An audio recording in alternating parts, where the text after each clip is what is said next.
Greetings, Earthlings, and welcome to a Casual Friday video, a video where I don't really put in much work and I just wing it and hopefully have a little bit of fun. A very common question I get is, are XLR to USB cables worth it? Should I buy it? Does it work with this microphone? And I did answer this maybe 5 years ago, but I figured, let's revisit it. So I went ahead and bought the highest rated XLR to USB cable available on Amazon, and that cable is the Hosongen USB male to XLR female mic link converter cable studio audio cable connector cords adapter for microphone for recording. The overall Amazon rating is 4.5 stars with 2,237 ratings, and normally this cable costs $19. I guess let's talk about what comes in the bag or something, but it's not much. Comes with the cable, this little cable tie, and a quick start guide or spec sheet or something. Then I guess let's talk about the build quality. On one end you have the XLR port, the other end you have a very cheap feeling plastic USB plug. You have this little indicator light that blinks the entire time that it's plugged in, which is maddening. One interesting thing, they do have one of those ferrite beads or ferrite chokes on the cable to hopefully help and reduce interference. But overall, not a very good feeling product, but it is $20. Then as far as the specs, it records 16-bit, 44.1 or 48 kilohertz. It lists the impedance at 1 milliohm, a dynamic range of 80 decibels, a ration of 83 dB, and a signal boost gain of plus 20 dB. I don't know what most of that means because I don't trust it. Up until now, you've been hearing the SM7B running directly over this cable into my Mac. My gain is set at 100%, and we're barely eking out a level here. I'm guessing I'll have to boost it plus 20, maybe plus 25 decibels in post, but this is kind of a worst case scenario because it's one of the quietest dynamic mics. So let's try a hotter output dynamic mic.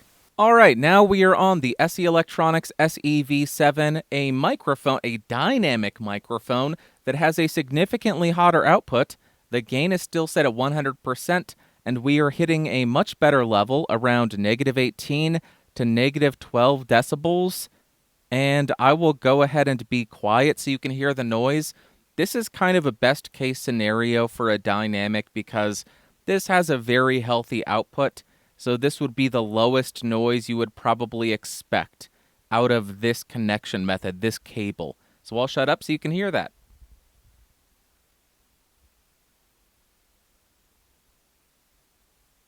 Now, before I plug in any of these condenser microphones, I'm going to measure the voltage that is output by this cable, and here on the screen is me holding up a multimeter, or a multimeter.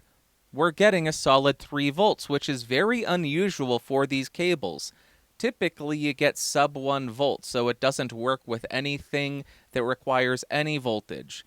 So there you go, 3 volts.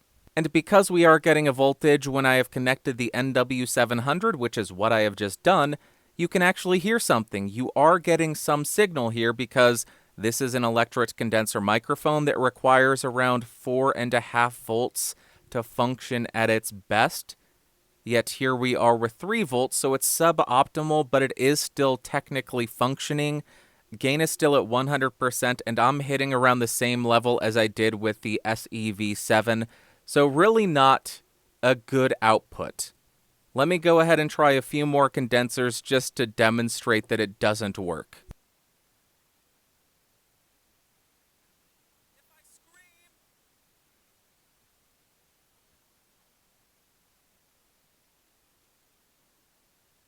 Now, on the Amazon listing, they do state that if you want to use a condenser microphone, you need to have a standalone phantom power supply.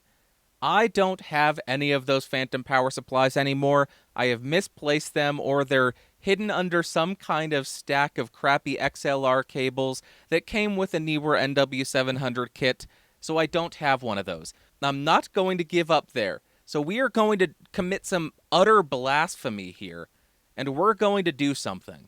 Before I describe what's happening, I need to apologize to Lewitt. I am sorry for this, and I need to ask the Austrian government not to execute me, because that may be a justifiable response to this. Currently, I have the Lewitt LCT-840, which is a $1,000 tube condenser microphone that is running into the Lewitt power supply for this microphone.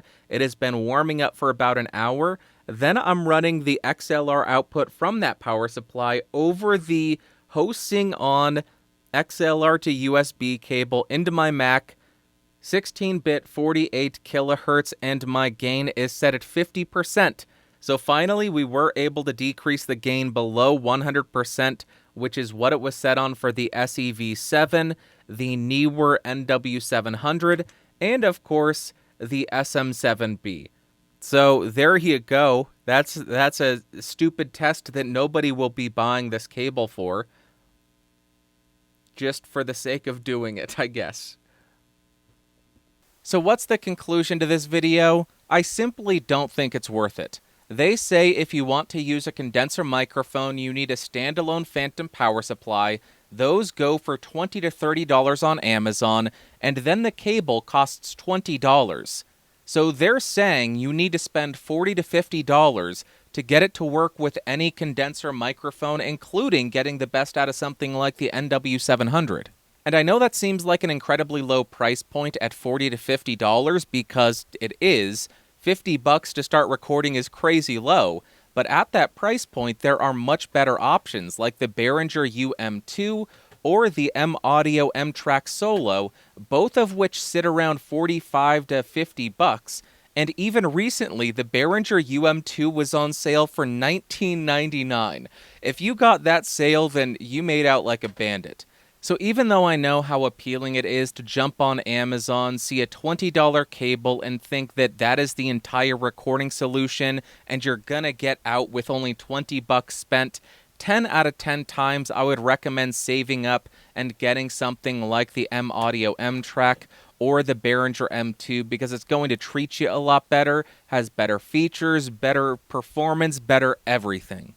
And that is it for this Casual Friday video. Thank you so much for watching. If you found this fun, interesting, or helpful, go ahead and give me a thumbs up. Hated it, big ol' thumbs down. Here are all the amazing people who support the channel at $5 or more. Go ahead and subscribe, and I will talk to you on another day. Bye-bye.